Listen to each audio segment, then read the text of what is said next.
The use of words and sounds is another element of comic book art that distinguishes it from its contemporaries. Again, this is a tool available to comic strip artists, but the freedom of the comic book form expands its importance in new directions.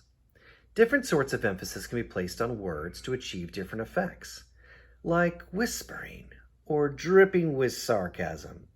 And that's just dialogue alone. The word balloon itself is an invaluable tool for helping printed words become sounds. After all, why just say it when you can sing it or shout it? Combining effects for spoken words and word balloons is an art in itself. Some comics don't even employ balloons.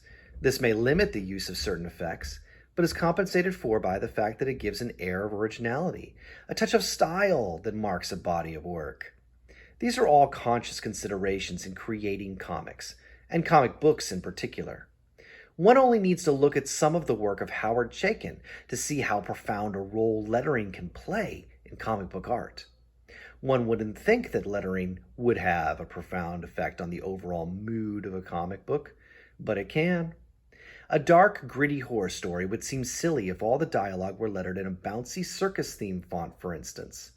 The style applied to lettering is every bit as important an element in the art as the pictures are themselves. As with dialogue and word balloons, sound effects are an important part in conveying a sense of sound in comics. A dynamic visual of a car crashing is nice, but the accompanying sound effect gives it the extra bang that comics are known for.